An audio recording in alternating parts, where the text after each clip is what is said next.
فرزند زہرا یہ حالات برے ہیں۔ کاشانۂ بصیرت ایک ایسا مکمل یوٹیوب چینل جس پر محروم بصارت کے لیے بالخصوص اور تمام افراد کے لیے بالعموم سینکڑوں کی تعداد میں اسلامی کتب دستیاب ہیں۔ لہذا گزارش ہے کہ آپ اپنی ذمہ داری نبھاتے ہوئے کاشانۂ بصیرت کو سبسکرائب کرنے کے ساتھ ساتھ بیل آئیکن کو پریس کیجیے تاکہ آپ علم کے حصول کے ساتھ ساتھ مذہب اہل بیت کی اشاعت میں بھی اہم کردار ادا کرتے رہیں۔ کاشانۂ بصیرت، کاشانۂ بصیرت، کاشانۂ بصیرت۔ فرزند زہرا یہ حالات برے ہیں۔ بسم اللہ الرحمن الرحیم۔ اب ہم کتاب اللہ سے ڈرو کے پارٹ نمبر 2 کا آغاز صفحہ نمبر 26 سے کر رہے ہیں۔ ہیڈنگ ہے شورا ایک حکم یا اخلاقی تقاضا۔ سورہ آل عمران کی 159ویں آیت سے یہ ثابت نہیں ہوتا کہ اس میں حضرت کو اپنے اصحاب سے لازمی طور پر مشورہ کرنے کا حکم دیا گیا ہے، کیونکہ حضور اکرم صلی اللہ علیہ وآلہ وسلم کو خداوند عالم نے خود رسول منتخب فرمایا ہے۔ البتہ اس کے باوجود حق سبحانہ نے آپ کو مشورے کرنے کی ہدایت اس لیے دی تاکہ اس طرح صحابہ کی اصل حالت کھل کر سامنے آ جائے اور سچوں میں سے جھوٹوں اور مومنین میں سے منافقوں کا پتہ چل جائے۔ اسی طرح مشورہ کرنے کی ایک حکمت یہ بھی ہے کہ اصحاب اپنی رائے کا استعمال کریں اور اس سے ان کی عقل کا جمود ٹوٹے اور رشد فکری پیدا ہو، کیونکہ ان میں بہت سے منافقین ایسے بے عقل تھے جو اپنے ہی ہاتھوں سے تراشے ہوئے بتوں کی پوجا کرتے تھے۔ چنانچہ سورہ محمد کی 30ویں آیت میں ارشاد ہے، اگر ہم چاہتے تو ہم تمہیں ان منافقین کو دکھا دیتے تو تمہیں ان کی پیشانی ہی سے ان کی پہچان لیتے اور تم انہیں ان کے انداز گفتگوئی سے جان لوگے، اور خدا تمہارے اعمال سے خوب واقف ہے۔ سورہ احزاب کی 13ویں آیت میں حق تعالیٰ نے منافقین کی زبانی ان کا بیان یوں نقل فرمایا ہے، بے شک منافقین یہ کہنے لگے تھے کہ ہمارے گھر مردوں سے بالکل خالی پڑے ہوئے ہیں، حالانکہ وہ خالی یعنی غیر محفوظ نہ تھے، بلکہ وہ منافق اسی بہانے سے بھاگنا چاہتے تھے۔ اور سورہ مائدہ کی 24ویں آیت میں بنی اسرائیل نے جو حضرت موسیٰ سے کہا تھا، اس کا بیان یوں ہوا ہے، بنی اسرائیل نے موسیٰ سے کہا، تم جاؤ اور تمہارا خدا جائے اور دونوں جا کے لڑو، ہم تو یہیں جمے بیٹھے ہیں۔ سچ تو یہ کہ ہر وہ شخص جس پر شرعی احکام کی پابندی عائد ہوتی ہے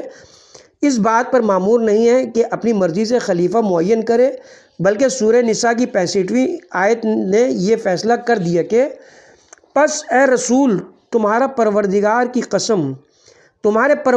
کی قسم یہ لوگ سچے مومن نہ ہوں گے یہاں تک کہ اپنے باہمی جھگڑوں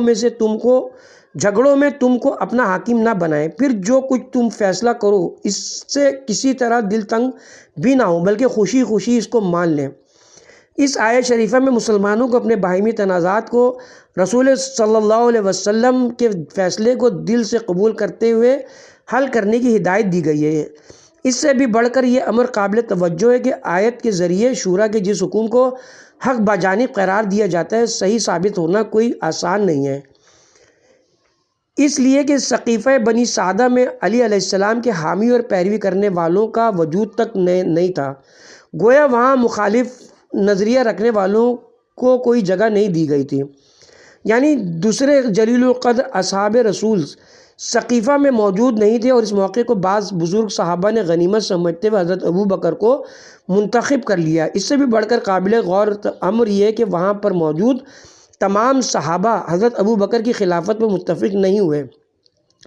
انصار کے سردار سعد بن عبادہ نے حضرت ابو بکر کی بیعت سے انکار کرتے ہوئے کہا، اگر میرے پاس تم سے لڑنے کے لیے مددگار ہوتے تو میں تم سے ضرور جنگ کرتا۔ پھر حضرت سعد نے کبھی ان کے ساتھ جماعت سے نماز ادا نہیں فرمائی، یہاں تک کہ حضرت عمر ابن خطاب کے دور میں پراسرار طور پر ان کی لاش پائی گئی اور جواب میں یہ کہہ دیا گیا کہ انہیں جن نے قتل کر دیا ہے۔ سقیفہ کے فیصلے پر حضرت علی علیہ السلام بھی ناراضگی کا اظہار کیے بغیر نہ رہ سکے۔ آپ نے ابو بکر کی بیعت سے انکار کر دیا اور بعض مورخوں کے بقول 6 مہینے تک بغیر بیعت کے اپنے گھر ہی میں رہے۔ حضرت علی علیہ السلام کے ساتھ اور جلیل القدر صحابہ مثلاً عمار ابن یاسر، مقداد، سلمان فارسی، عبداللہ ابن عباس، حضور اکرم صلی اللہ علیہ وسلم کے چچا عباس، ابو ذر غفاری، طلحہ اور زبیر بھی اپنے اپنے گھروں میں گوشہ نشین ہو گئے اور انہوں نے بھی ابو بکر سے بیعت نہیں کی۔ حاشیہ ہے، بیعت نہ کرنے والے صحابہ میں برا ابن عازب، سعد ابن وقاص، خزیمہ ابن ثابت، ابن فروہ ابن عمرو انصاری، خالد ابن سعید ابن عاص اموی اور اسی طرح خاندان بنو ہاشم کے بزرگ شامل ہیں۔ ملاحظہ فرمائیے، کتاب العقد الفرید ابن بدرباہ کی دو مختلف طباعتوں کے حوالے جات، جلد نمبر 4 صفحہ نمبر 259 اور 260 اور جلد نمبر 2 صفحہ نمبر 201، کتاب مروج الذہب جلد نمبر 2 صفحہ نمبر 301، کتاب اسد الغابہ مؤلف ابن الاسیر جلد نمبر 3 صفحہ نمبر 222، تاریخ طبری جلد نمبر 3 صفحہ نمبر 208، ابن اسیر کی کتاب الکامل جلد نمبر 2 صفحہ نمبر 325 اور 331، تاریخ یعقوبی جلد نمبر 2 صفحہ نمبر 103 اور 105، عبد الملک عاصمی مکی کی کتاب سمت النجوم الاوالی جلد نمبر 2 صفحہ نمبر 244 اور السیرۃ الحلبیہ جلد نمبر 3 صفحہ نمبر 356۔ اب ہم یہاں پر حضرت ابو بکر کی خلافت پر ہونے والے ان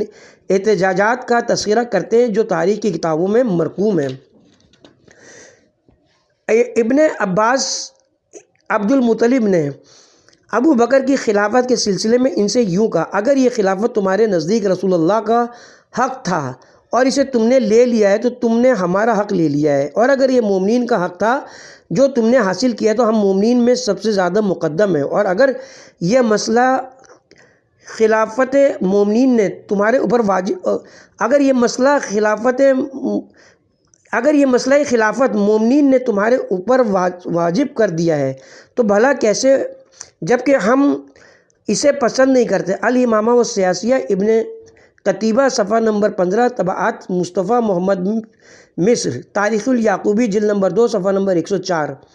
اسی طرح حضرت ابن عباس اور حضرت عمر کے درمیان اس وقت گرما گرم بحث ہوئی جب عمر نے ابن عباس سے کہا، تم لوگ زبردستی یہ چاہتے ہو کہ نبوت اور خلافت دونوں تمہارے خاندان میں جمع ہوں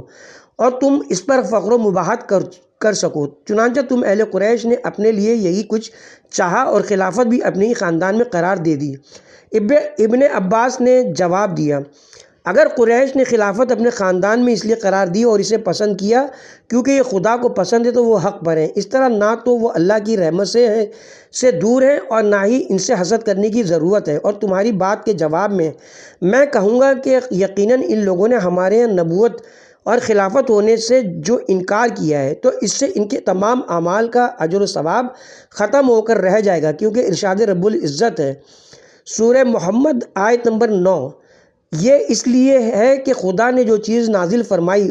انہوں نے اس کو ناپسند کیا تو خدا نے ان کے اعمال کو بیکار کر دیا۔ اس پر عمر نے ابن عباس سے کہا، مجھ تک تمہاری طرف سے ایسی باتیں پہنچتی ہیں جنہیں سن کر مجھے افسوس ہوا ہے اور تمہارا مقام میری نظروں سے گر گیا ہے۔ میں نے سنا کہ تم کہتے ہو کہ ان لوگوں نے حسد، سرکشی اور ظلم و جور کے ذریعے ہم سے خلافت چھین لی ہے۔ اس پر ابن عباس نے جواباً فرمایا، جہاں تک ظلم و جور کر کے خلافت پر قابض ہونے کی بات ہے تو یہ امر ہر پڑھے لکھے اور جاہل پر واضح ہے، اور جہاں تک حسد کا تعلق ہے تو ہم سب اسی آدم کی اولاد تو ہے جن سے حسد سرزد ہو جایا کرتا ہے۔ یہ سن کر عمر نے کہا، افسوس صد افسوس، خدا کی قسم اے بنی ہاشم، تمہارے دل ابھی تک حسد کی آگ میں جل رہے ہیں۔ اس پر حضرت عباس نے فرمایا، ذرا آہستہ آہستہ اور سنبھل کر، اے مسلمانوں کے حاکم، تم اس قوم کے دلوں کو حسد جیسی برائی سے نسبت نہ دو جن کے بارے میں حق سبحانہ و تعالیٰ نے ارشاد فرمایا، خدا تو بس یہ چاہتا ہے کہ تم کو ہر طرح کی برائی سے دور رکھے اور جیسا پاک و پاکیزہ رکھنے کا حق ہے ویسا پاک و پاکیزہ رکھے۔ سورہ احزاب آیت نمبر 33۔ ملاحظہ فرمائیے، ابن الاسیر کی کتاب الکامل جلد نمبر 3 صفحہ نمبر 63، تاریخ طبری جلد نمبر 4 صفحہ نمبر 223، عسکری کی کتاب عبداللہ بن سبا جلد نمبر 1 صفحہ نمبر 114 اور شرح نہج۔ ایک مرتبہ طویل بحث و مباحثے کے بعد عمر نے ابن عباس سے پوچھا کیا اب بھی تمہارے دل میں علی کی خلافت کے بارے میں کچھ ہے؟ ابن عباس نے کہا ہاں، بلکہ میں اس سے بڑھ کر تجھے بتاؤں کہ اس سلسلے میں جب میں نے اپنے والد سے سوال کیا، کیونکہ وہ علی کی خلافت کے بارے میں نصر رسول اکرم کا دعویٰ کرتے تھے، تو انہوں نے اس کی تصدیق کی۔ پس حضرت عمر نے کہا رسول اللہ صلی اللہ علیہ وسلم علی کے معاملے میں زیرو سے کام لیا کرتے تھے۔ زیرو کے معنی تعریف و توصیف میں بڑھا چڑھا کر پیش کرنے کے ہیں۔ یہ گویا ایک طرح سے عمر نے علی کی عظمت کا اعتراف کیا ہے، چنانچہ خود انہی کا قول ان کے خلاف حجت ہے، اور اب یہاں کسی اور عذر پیش کرنے کی گنجائش باقی نہیں رہ جاتی۔ اس کے علاوہ ایک مرتبہ حضرت صلی اللہ علیہ وسلم نے حضرت علی سے ایک بڑا پتھر امتحان کی غرض سے اٹھوایا تھا، اور اس طرح آپ نے علی کی شان لوگوں پر ظاہر کر کے یہ سمجھا دیا تھا کہ علی میں ایسے اعلیٰ کمالات موجود ہیں۔ اس طرح کے امور انجام دے کر اللہ کے رسول امت کا امتحان لے رہے تھے، اور جاننا چاہتے تھے کہ اگر کسی وقت میں علی کی خلافت کا حکم دے دوں تو وہ اسے قبول کریں گے یا نہیں، اور بلا شبہ آپ مرض الموت کے موقع پر صریحاً علی کے نام خلافت منسوب کر دینا چاہتے تھے، لیکن آپ کو ایسا کرنے سے روک دیا گیا۔ احمد ابن ابی طاہر کی کتاب تاریخ بغداد، جس میں انہوں نے معتبر اسناد کے ساتھ ابن عباس سے اس حدیث کو نقل فرمایا ہے۔ اسی طرح علامہ معتزلی نے شرح نہج البلاغہ کی تیسری جلد کے صفحہ 97 پر حضرت عمر کے احوال کا تذکرہ کرتے ہوئے اس حدیث کو تحریر کیا ہے۔ ایک مرتبہ ابن عباس سے بحث و مباحثہ کرتے ہوئے عمر نے کہا، میں تمہارے دوست علی کو مظلومیت کے علاوہ کسی اور حالت میں نہیں پاتا ہوں۔ ابن عباس نے جواب میں فرمایا، تو پھر تم انہیں ان کا چھینا ہوا حق واپس لوٹا دو۔ اس نے کہا، اے ابن عباس، میں سمجھتا ہوں کہ ان لوگوں نے یہ حق اس لیے نہیں دیا کیونکہ ان کی قوم انہیں معمولی سمجھتی تھی۔ یہ کہا اور بھی کچھ کہا۔ اس پر ابن عباس کہتے ہیں کہ میں نے جواب میں ان سے کہا، خدا کی قسم جنہیں اللہ اور اس کا رسول تمہارے ساتھی سے سورہ بارات واپس لانے کا حکم دیتے وقت چھوٹا اور معمولی نہ سمجھے، وہ کیسے معمولی ہو سکتا ہے؟ یہ سن کر انہوں نے کہا، فوراً مجھ سے دور ہو جاؤ۔ چنانچہ میں ان کے پاس سے لوٹ آیا۔ اس بات کو سیرت لکھنے والوں نے عمر کے حالات میں درج کیا ہے، اور میں نے اسے شرح نہج البلاغہ سے نقل کیا ہے، چنانچہ اس کی تیسری جلد کا صفحہ نمبر 105 ملاحظہ فرمائیں۔ ایسے بحث و مباحثے کے دوران حضرت عمر نے ابن عباس سے کہا، بلا شبہ اس امر خلافت کے لیے مجھ سے اور ابو بکر سے زیادہ سزاوار تمہاری قوم میں پائے جاتے ہیں۔ ملاحظہ کیجیے راغب اصفہانی کی کتاب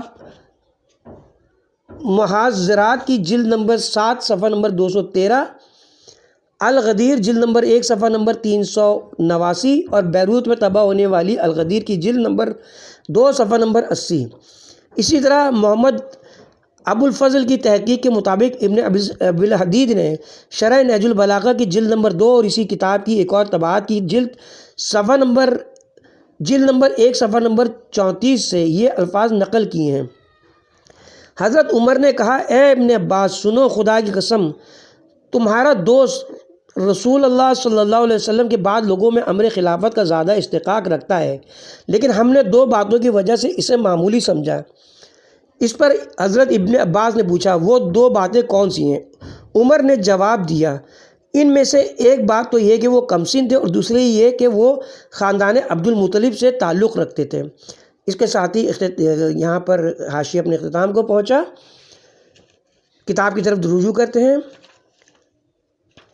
یہاں یہ بھی عرض کر دینا ضروری ہے کہ بعض اصحاب رسول نے نہ صرف یہ کہ ابو بکر کی بیعت نہیں کی، بلکہ انہوں نے حضرت علی کی بیعت نہ کرنے کی صورت میں خانہ فاطمہ جلانے والوں کو ڈرایا بھی۔ صورتحال یہ تھی کہ عمر لکڑیاں جمع کر کے لے آئے تھے اور کہہ رہے تھے، خدا کی قسم میں اس گھر کو اس میں رہنے والوں سمیت جلا ڈالوں گا، یا پھر یہ بیعت کے لیے نکل آئیں۔ ان اصحاب کرام نے ان سے کہا، اے حفصہ کے بیٹے، اے حفصہ کے باپ، تم اس گھر کو جلاؤ گے، اس میں فاطمہ علیہم السلام رہتی ہیں۔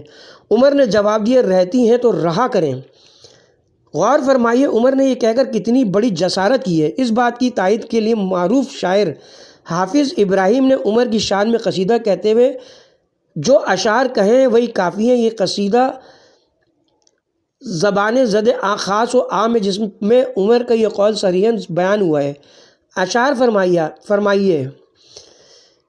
علی کے لیے عمر کا جو قول ہے، اس کے سننے والوں والے کی عزت کرو اور اس کے کہنے والے کو عظیم قرار دو۔ عمر کا وہ قول یہ کہ اے علی میں تمہارے گھر کو جلا ڈالوں گا اور تمہارے لیے اس میں کچھ بھی نہیں چھوڑوں گا اگر تم نے اور محمد مصطفیٰ کی بیٹی نے یہاں بیعت نہ کی۔ کوئی بھی شخص ابو حفص عمر کے علاوہ ایسی بات اس گھر میں اقامت کرنے والے شہسوار علی اور ان کے حامیوں کے سامنے نہیں کہہ سکتا۔ یہ اشعار اور اسی سے ملتے جلتے دیگر اقوال بعض دوسرے اہل سنت کے بھی ہیں اور بعض دانشور اس کی تصدیق بھی کرتے ہیں، لیکن اہل تشیع کے ہاں جو روایت ہے اس امر پر بہت سے علماء اہل سنت نے اعتماد کرتے ہوئے کہا ہے۔ رسول اللہ صلی اللہ علیہ وسلم نے حجۃ الوداع سے لوٹتے وقت اپنے حیات طیبہ سے کچھ دن پہلے اپنا خلیفہ معین فرما دیا تھا۔ یہ 18 ذی الحجہ سن 11 ہجری کی بات ہے، جب آپ نے مکہ اور مدینہ کے درمیان کی وہ جگہ جہاں سے راستے جدا ہوتے تھے حجاج کرام کے قافلوں کو روک لیا۔ اس جگہ کا نام خم ہے۔ یہاں آپ نے اپنے خطبے میں ارشاد فرمایا، یقیناً میرے پروردگار نے مجھے ایسی چیز کا حکم دیا ہے جس کی وجہ سے میں ایک عجیب سی کیفیت محسوس کرتا ہوں۔ پروردگارہ، بے شک میری یہ امت دور جاہلیت کی طرف لوٹ کر نہیں جائے گی اگر اس نے اس حکم کو خوب اچھی طرح قبول کر لیا، لیکن مجھے ڈر ہے کہ کہیں اس سلسلے میں یہ مجھے جھٹلا نہ دے۔ رسول مقبول ابھی یہ فرما ہی رہے تھے کہ جبرائیل وحی لے کر نازل ہوئے۔ سورہ مائدہ آیت نمبر 67 اے رسول، جو حکم تمہارے پروردگار کی طرف سے تم پر نازل کیا گیا ہے اسے پہنچا دو، اور اگر تم نے ایسا نہ کیا تو سمجھ لو کہ تم نے اس کا کوئی پیغام ہی نہیں پہنچایا، اور تم ڈرو نہیں، خدا تم کو لوگوں کے شر سے محفوظ رکھے گا۔ صفحہ نمبر 38 ہیڈنگ ہے غدیر۔ حضرت صلی اللہ علیہ وآلہ وسلم اپنی زندگی کے آخری حج سے واپس لوٹ رہے تھے اور حجاج کرام کے قافلے اپنی اپنی سمتوں میں روانہ ہوا چاہتے تھے۔ ایسے میں منادی نے ایک ٹیلے پر کھڑے ہو کر تمام حاجیوں کو ایک جگہ جمع ہو جانے کے لیے کہا۔ اس جگہ کو غدیر خم کہا جاتا ہے۔ سب جمع ہو گئے، پالان شتر کا ممبر تیار ہوا اور سرکار رسالت اس پر تشریف لانے کے بعد یوں مخاطب ہوئے، کیا تمہیں میرے پروردگار کی جانب سے رسول ہونے اور جو کچھ میں نے دعویٰ کیا ہے اس کے بارے میں کوئی شک ہے؟ اور اس کے جواب میں جن چیزوں کے تم قائل ہوئے اور جو کچھ اب تم کہتے اور کرتے ہو اس کے سلسلے میں تردد کا شکار ہو؟ سب نے مل کر جواب دیا، اے اللہ کے رسول، ہم گواہی دیتے ہیں کہ آپ نے امانت ادا فرمائی، رسالت کا پیغام پہنچایا، امت کو نصیحت کی اور اللہ کی راہ میں یہاں تک سعی و کوشش فرمائی کہ ہمیں یقین حاصل ہو گیا۔ حضرت نے فرمایا، کیا تم لوگ اس بات پر گواہ نہیں کہ میں مومنین پر ان کے اپنے نفسوں، ازدواج میں بندھے ہوئے رشتوں اور ان کی ماؤں پر ان سے زیادہ حق نہیں رکھتا؟ سب نے کہا، ہاں یا رسول اللہ، آپ زیادہ حق اور اولیت رکھتے ہیں، ہم اس کی تصدیق کرتے ہیں۔ پس آپ نے علی علیہ السلام کا بازو تھام کر اٹھایا اور ممبر پر لے جا کر بلند کرتے ہوئے ارشاد فرمایا، جس کا میں مولا ہوں اس کے یہ علی مولا ہیں۔ پروردگارہ، تو اسے دوست رکھ جو علی کو دوست رکھے، اور تو اسے دشمن رکھ جو علی سے دشمنی رکھے۔ اس کی مدد فرما جو علی کی مدد کرے، اور جو ان کی حمایت چھوڑ دے تو اس کی حمایت چھوڑ دے، اور جس طرف بھی یہ چلے اسی طرف حق کو موڑ دے۔ یہ ارشاد فرمانے کے بعد آپ نے اپنا امامہ اتار کر علی کو پہنا دیا اور ساتھ انہیں امیر المومنین بننے پر سب کو باری باری مبارکباد دینے کی تاکید فرمائی۔ مبارکباد دینے والوں میں حضرت ابو بکر اور حضرت عمر ابن خطاب کا نام سر فہرست آتا ہے۔ انہوں نے بخن لکا یا علی کہہ کر مبارکباد دی، یعنی مبارک ہو آپ کو یا علی، آپ ہمارے اور تمام مومنین و مومنات کے مولا ہو گئے۔ اس کے بعد حضور اکرم صلی اللہ علیہ وسلم اور اسلام کے معروف شاعر حسان ابن ثابت انصاری نے حضور سے اس موقع پر چند اشعار پڑھنے کی اجازت طلب کی، اور اسی وقت جبریل امین یہ آیت مبارکہ لے کر نازل ہوئے، میں نے آج کے دن تمہارے دین کو کامل کر دیا، تم پر اپنی نعمت پوری کر دی اور تمہارے اس دین اسلام کو پسند کیا۔ جلیل القدر عالم سید رضی نقل فرماتے کہ حسان ابن ثابت انصاری نے حضور اکرم سے اجازت لے کر غدیر خم میں یہ اشعار کہے اور سب کو پڑھ کر سنائے۔ عید غدیر کے دن ان کے نبی نے انہیں خم کے میدان میں ندا دی اور انہوں نے اپنے رسول کی اس ندا کو سنا۔ پس آپ نے ان لوگوں سے دریافت فرمایا تمہارا مولا اور ولی کون ہے؟ سب نے کہا ہم اس بارے میں کوئی مخالفت نہیں پائی جاتی۔ آپ کا معبود ہمارا معبود ہے، وہ ہمارا مولا ہے اور آپ ہمارے مولا ہیں، ہم نے آپ کی کسی بات میں کوئی عیب اور سرکشی نہیں پائی۔ تو آپ نے علی سے مخاطب ہو کر فرمایا اے علی اٹھو، میں تمہارے لیے اس بات کو پسند کرتا ہوں کہ تم میرے بعد امام اور ہادی قرار پاؤ، پس جس کا میں مولا ہوں اس کے یہ علی مولا ہیں، تو تم سب کے سب ان کے سچے مددگار اور دوست ہو جاؤ۔ اور اس موقع پر آپ نے دعا فرمائی بار الہا تو اسے دوست رکھ جو علی کو دوست رکھے اور تو اسے دشمن رکھ جو علی سے دشمنی رکھے۔ واقع غدیر کے بعد اسے بے بنیاد اور من گھڑت ظاہر کرنے کی کوشش کی گئی، حالانکہ اس بارے میں بے بنیاد ہونے کا سوال ہی پیدا نہیں ہوتا، بلکہ یہ مسلمہ امر جو حق سبحانہ تعالیٰ کی طرف سے ظاہر ہوا، اس کی تائید میں وقت گزرنے کے ساتھ ساتھ بہت سے معجزات بھی ظاہر ہوئے جن سے اس کا برحق ہونا ثابت ہو جاتا ہے۔ ایسے ہی تاریخی معجزات میں نعمان فہری کا واقعہ ہے۔ یہ واقعہ ہر اس شخص کے لیے باعث رہنمائی ہے جو علی اور اہل بیت علیہم السلام سے بیزاری اور عداوت رکھتا ہو۔ واقعہ یوں ہے، حضور اکرم حضرت محمد صلی اللہ علیہ وسلم نے علی علیہ السلام کی ولایت کا اعلان کر دینے کے بعد فرمایا جو حجاج کرام یہاں موجود ہیں انہیں چاہیے کہ پیغام ان لوگوں تک پہنچا دیں جو یہاں نہیں ہیں۔ یہ پیغام سن کر حجاج کرام اپنے اپنے مقامات پر چلے گئے۔ وہاں پہنچ کر انہوں نے رسول خدا کے حکم کی تعمیل کرتے ہوئے یہ پیغام دوسروں تک پہنچایا۔ چنانچہ یہ بات جب ایک اعرابی نعمان فہری تک پہنچی تو وہ فوراً اپنی سواری پر بیٹھ کر مدینے کی جانب روانہ ہوا۔ یہ شخص علی ابن ابی طالب علیہ السلام سے دشمنی رکھتا تھا۔ مدینے میں داخل ہونے کے بعد یہ مسجد کے سامنے رکا، پھر یہ کہتے ہوئے مسجد میں داخل ہوا اے محمد کیا یہ کافی نہیں ہے کہ تم نے ہمارے خداؤں کی ہنسی اڑائی اور ہمیں ایک خدا کی پیروی کا حکم دیا، پھر تم نے ہمیں نماز روزے اور زکوٰۃ کا پابند بنایا، ہم نے تصدیق کی اور تمہاری پیروی کیا، کیا اسی حد تک کافی نہیں تھا؟ اب مزید اپنے چچا زاد بھائی کے مرتبے کو بلند کر کے اسے ہم پر فضیلت دینے کی کیا ضرورت تھی؟ تم نے تو یہ تک کہہ دیا جس کا میں مولا ہوں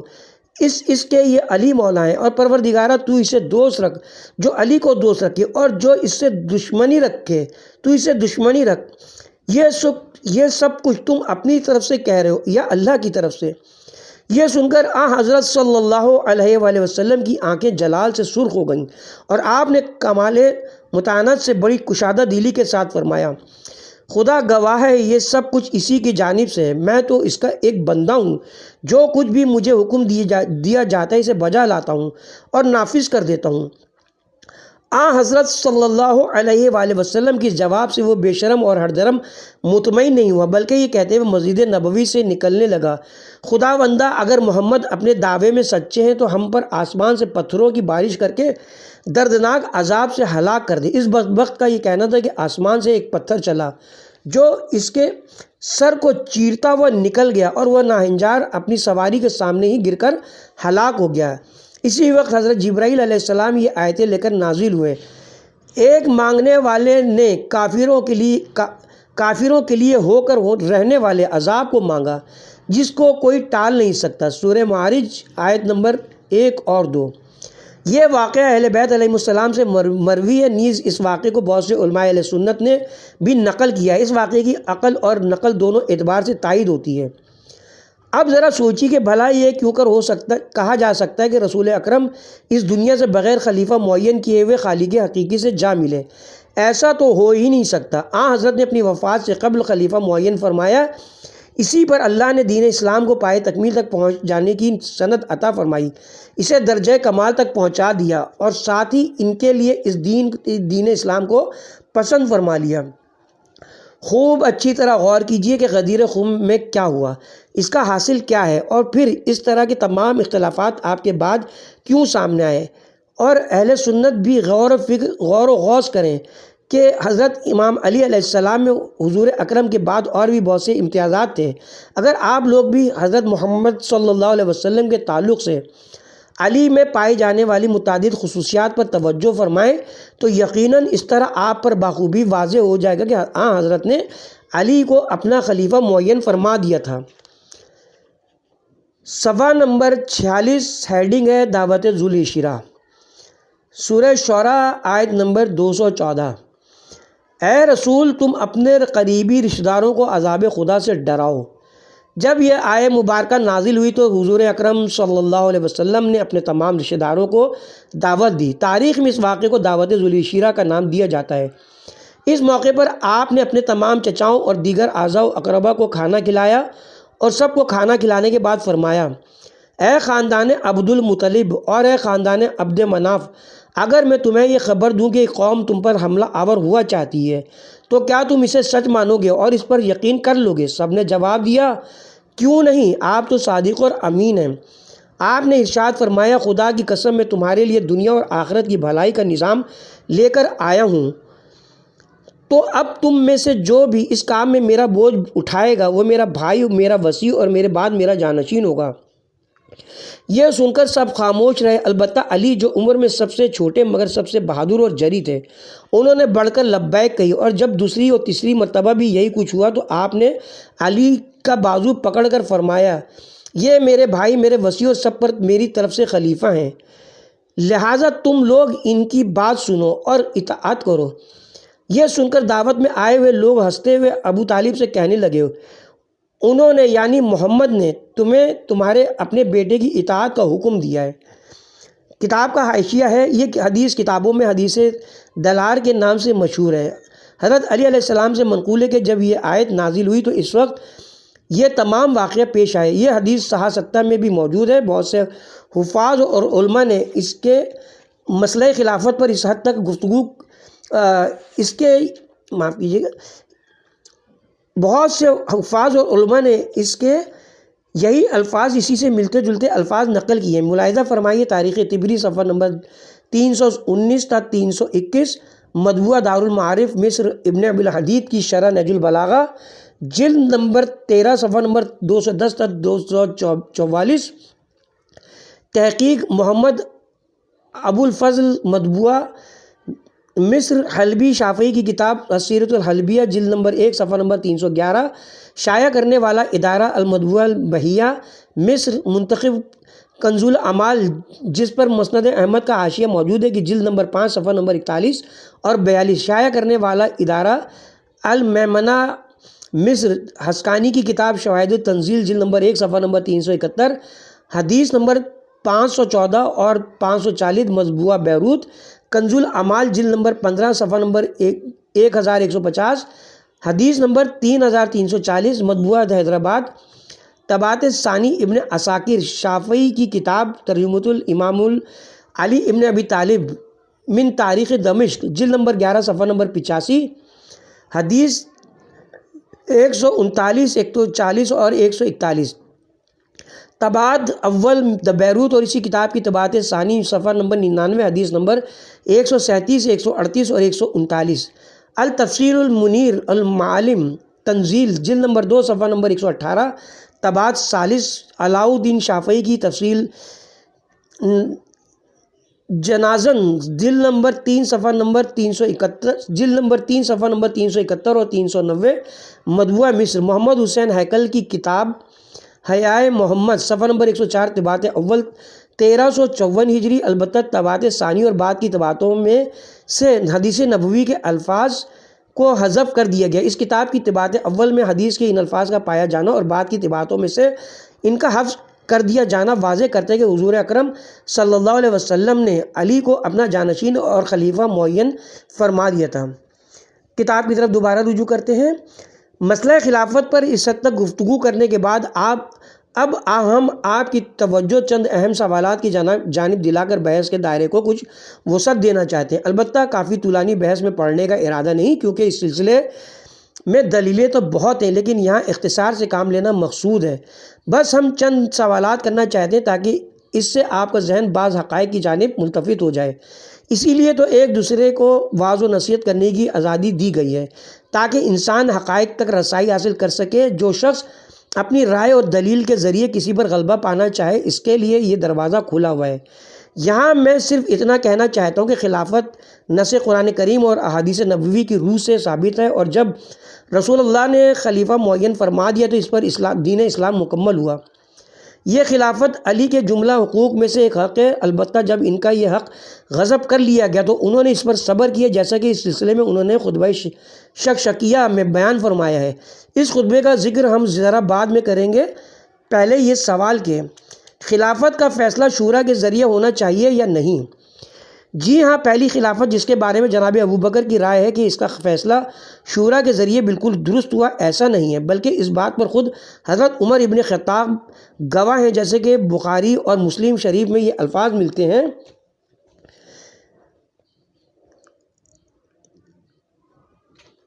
ابو بکر کی بیعت ایک جلد بازی کا کام تھا، اللہ تعالیٰ نے اس شورائے خلافت کے شر سے مسلمانوں کو محفوظ رکھا، اور آئندہ جو بھی شورائے عمل کو دہرائے اسے قتل کر دو۔ حاشیہ ہے، غور طلب بات یہ کہ ایسے ہی الفاظ حضرت ابو بکر کے بھی ہیں، انہوں نے فرمایا یقیناً میری بیعت جلد بازی کا کام تھا، اللہ تعالیٰ نے اس کے شر سے محفوظ رکھا اور مجھے تو فتنہ و فساد کا ڈر تھا۔ ملاحظہ فرمائیے ابن ابی الحدید کی شرح نہج جلد نمبر 1 صفحہ نمبر 132 اور ابو الفضل نے اسی کتاب کے سلسلے میں جو تحقیق لکھی ہے اس کی جلد نمبر 2 صفحہ نمبر 19 اور بلازری کی کتاب انصاب الاشراف جلد نمبر 1 صفحہ نمبر 590 مطبوعہ مصر۔ حضرت عمر کا یہ قول صحیح بخاری کی فصل حدود کے باب اگر حاملہ عورت زنانِ محسنہ کا ارتکاب کرے میں ملاحظہ فرمائیے جلد نمبر 8 صفحہ نمبر 26 شائع کرنے والا ادارہ دارالفکر استنبول، اسی طرح وہ صحیح بخاری جسے متابع شعب نے شائع کیا اس کی جلد نمبر 2 صفحہ نمبر 210 دارالحیا الکتاب کے زیر اہتمام چھپنے والی صحیح بخاری کی جلد نمبر 4 صفحہ نمبر 119 اور محمد علی صبی کی تالیف جلد نمبر 8 صفحہ نمبر 208۔ اس کے علاوہ مزید آگاہی حاصل کرنے کے لیے سبیل النجاح فی تمت المراجات کا نمبر 826 ملاحظہ فرمائیں۔ کتاب کی طرف چلتے ہیں، غور فرمائیے کہ حضرت عمر نے حضرت ابو بکر کی بیعت کو فلتا یعنی جلد بازی اور اچانک رونما آنے والے واقعے سے تعبیر کیا ہے، اور ساتھ ہی یہ بھی فرمایا کہ اللہ تعالیٰ نے اس کے شر سے مسلمانوں کو محفوظ فرمایا۔ 2 سال تک خلافت پر رہنے کے بعد جب حضرت ابو بکر کی وفات کا وقت قریب آیا تو انہوں نے حضرت عمر ابن خطاب کو تحریری طور پر اپنا جانشین اور خلیفہ مقرر کر دیا، اور اس سلسلے میں انہوں نے مسلمانوں سے کوئی صلاح مشورہ نہیں کیا۔ ابن قتیبہ کا شمار اہل سنت کے مجاہد علماء میں ہوتا ہے، انہوں نے خلفاء کی تاریخ پر ایک کتاب الامامہ و سیاسیہ تحریر کی ہے۔ اس کتاب میں وہ لکھتے ہیں طلحہ اور زبیر حضرت ابو بکر کے پاس آئے اور انہوں نے کہا تم اللہ کے سامنے کیا جواب دو گے؟ تم نے تو ہم پر ایک بدخلق اور تند مزاج شخص کو مسلط کر دیا ہے، اور اس سے ان دونوں کی مراد یہ تھی کہ وہ حضرت عمر کی خلافت پر راضی نہیں ہے۔ حضرت عمر کو وصیت لکھ کر جب خلیفہ بنا دیا گیا تو کسی صحابی رسول نے ان سے پوچھا اے ابو حفصہ اس وصیت میں کیا لکھا تھا؟ حضرت عمر نے جواب دیا مجھے نہیں معلوم، البتہ جس شخص نے اسے پہلی بار سنا مان لیا، اور اس سننے والے نے مجھ سے کہا خدا کی قسم ہم سمجھ گئے کہ آپ ہمارے امیر اور حاکم ہو گئے ہیں۔ غور فرمائیے حضرت عمر ابن خطاب کو حضرت ابو بکر کے نص یعنی تحریری وصیت کے ذریعے خلیفہ بنایا گیا، جو خود حضرت ابو بکر کی خلافت کو فلتہ بے سوچے سمجھے کا کام قرار دیتے تھے، اور اس سلسلے میں شورا یعنی مسلمانوں سے صلاح مشورہ کرنے کو بھی قطعاً ضروری نہیں سمجھا گیا۔ اور پھر جب حضرت عمر ابن خطاب بوڑھے ہو گئے اور ان کی موت کا وقت قریب آ گیا تو انہوں نے دوسرے کو خلافت سپرد کرنے کا ایک بالکل نیا طریقہ اپنایا، اور اسلام میں ایک نئی بدعت پیدا ہو گئی۔ انہوں نے 6 صحابہ کو منتخب کرنے کے بعد ان سے کہا تم اپنے میں سے ایک کو خلیفہ منتخب کر لو، البتہ یہ کہنے کے بعد اپنی ذہانت کی وجہ سے فکر میں پڑ گئے اور سوچنے لگے کہ ان 6 میں عنقریب اختلاف پیدا ہوگا اور آخر میں نسلی اور خاندانی تعصبات ابھر کر سامنے آئیں گے، اس لیے فرمایا اگر تم میں اختلاف پیدا ہو تو جس طرف عبد الرحمن ہو اس کا ساتھ دینا۔ چنانچہ عبد الرحمن کی طرف رجوع کیا گیا، اس نے حضرت علی اور عثمان کو چن لیا، البتہ پہلے مرتبے پر حضرت علی تھے، پھر عبد الرحمن نے حضرت عثمان اور حضرت علی کو لوگوں کے سامنے مسجد میں بلایا، اور کیونکہ عبد الرحمن ابن عوف کو ان دونوں میں سے ایک کے حق میں فیصلہ کرنا تھا اور فیصلہ کر کے نافذ کرنے کا حق مل چکا تھا، چنانچہ انہوں نے پہلے حضرت علی سے پوچھا اے علی کیا تم کتاب خدا، سنت رسول اور سابقہ خلفاء ابو بکر و عمر کی سنت کے مطابق حکومت کرو گے؟ حضرت علی علیہ السلام نے فرمایا خداوندہ میں صرف تیری کتاب اور سنت رسول کے مطابق ہی نظم مملکت چلاؤں گا۔ یہ جواب سن کر حضرت علی کو خلافت نہیں دی گئی اور حضرت عثمان کو بلا کر ان سے اس آخری شرط حضرت ابوبکر اور حضرت عمر کی سنت کی پیروی کو طلب کیا گیا۔ انہوں نے اسے قبول کر لیا، لہٰذا کہا گیا مبارک ہو آپ امیر المومنین ہو گئے۔ یہ سارا ماجرا دیکھ کر حضرت علی علیہ السلام یہ کہتے ہوئے وہاں سے روانہ ہو گئے، اے اللہ مجھے شورا سے کیا لگاؤ، ان میں کہ سب سے پہلے کے مقابلے ہی میں میرے استحقاق و فضیلت میں کب شک تھا، جو اب ان لوگوں میں بھی شامل کر لیا گیا ہوں، مگر میں نے یہ طریقہ اختیار کیا تھا کہ جب وہ زمین کے نزدیک پرواز کرنے لگیں تو میں بھی ایسا ہی کرنے لگوں گا، اور جب وہ اونچے ہو کر اڑنے لگے تو میں بھی اسی طرح پرواز کروں، یعنی حت الامکان کسی نہ کسی صورت میں نبھا کرتا رہوں۔ خطبہ شکشکیہ سے اقتباس۔ اے میرے برادر اسلامی، معلوم ہے کہ یہاں شورا نام کی کوئی چیز نہیں تھی، بلکہ اس کا مقصد صرف علی ابن ابی طالب علیہ السلام کے خلاف محاذ قائم کرنا تھا، کیونکہ حضرت علی کی خلافت نص رسول صلی اللہ علیہ وسلم اور شورا دونوں طرح سے ثابت ہے، کیونکہ جب حضرت عثمان کو قتل کر دیا گیا تو تمام صحابہ کرام نے انکساری کے ساتھ جمع ہو کر حضرت علی کو منتخب کیا۔ حضرت علی خلافت قبول کرنے سے انکار کر رہے تھے، یہاں تک کہ ان جمع ہونے والوں نے آپ کو قتل کرنے کی دھمکی دیتے ہوئے کہا اگر آپ نے خلیفہ بننے سے انکار کیا تو ہم آپ کو آپ کے ساتھی کے ساتھ ملحق کر دیں گے۔ اور ایک موڑ ایسا بھی آیا جس کی جانب اشارہ کرتے ہوئے حضرت علی فرماتے ہیں اس وقت لوگوں کے ہجوم نے مجھے دہشت زدہ کر دیا، جو میری جانب بجو کے یال کی طرح ہر طرف سے لگاتار بڑھ رہے تھے، یہاں تک کہ یہ عالم ہوا کہ حسن اور حسین کچلے جا رہے تھے اور میری ردا کے دونوں کنارے پھٹ گئے تھے اور وہ سب میرے گرد بکریوں کے گلے کی طرح گھیرا ڈالے ہوئے تھے۔ خطبہ شکشکیہ سے اقتباس۔ بہرحال ایسی صورت میں حضرت علی علیہ السلام نے ان لوگوں کو ایک شرط کا پابند کر کے خلافت قبول فرمائی۔ وہ شرط کیا تھی؟ اس کے ساتھ ہی اب ہم یہاں پہ کتاب کے پارٹ نمبر 2 کا اختتام کرتے ہیں اور کتاب کے پارٹ نمبر 3 کا آغاز حضرت علی علیہ السلام کی شرط کے ساتھ کریں گے، صفحہ نمبر 55 سے۔